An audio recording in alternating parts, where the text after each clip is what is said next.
I'm here with Paul on the first part of the lesson series, the on-course. So here we are on a par 4, fairly long here. As you can see, kind of there's woods on the right, houses on the left.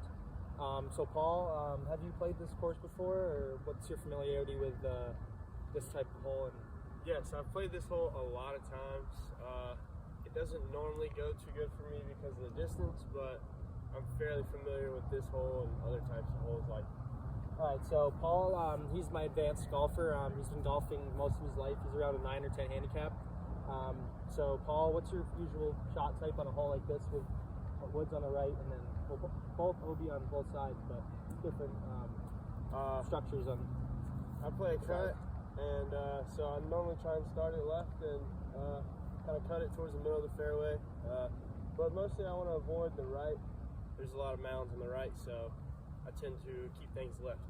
Okay, and with a skinny fairway like this, are you usually going to hit driver, or are you going to hit like maybe a wood or maybe an iron, long iron, in case of just accuracy? That makes sense, but no, just because it's a long par 4, I normally try and go with my driver off the tee box here. Okay, and you said you usually play the cut, so as you can see, the hole kind of skews right at the end a little bit. So depending on how Paul would play this, it would probably work in his favor. So Paul, we're gonna have Paul hit a ball and see how it goes, and then we'll assess after he hits the ball.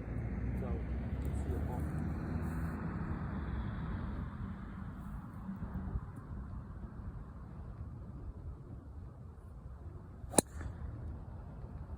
Okay, now that was pretty perfect.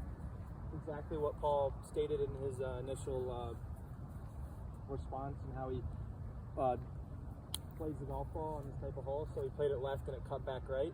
Is that usually what you'd want to do? Yeah. You never want to. You always want to hit a cut, or do you want to hit a draw eventually? Or I'd love to hit a draw. That's one thing I'm trying to work on. But as for now, what I'm comfortable with is a nice little cut. Okay, so yeah, as you can see, there's nothing really else that I see that needs to be changed with this shot type. He executed it well, played it left, and it went back right. So I want to thank Paul for coming out and starting this lesson with me. So thanks, thank sir. you. Nice.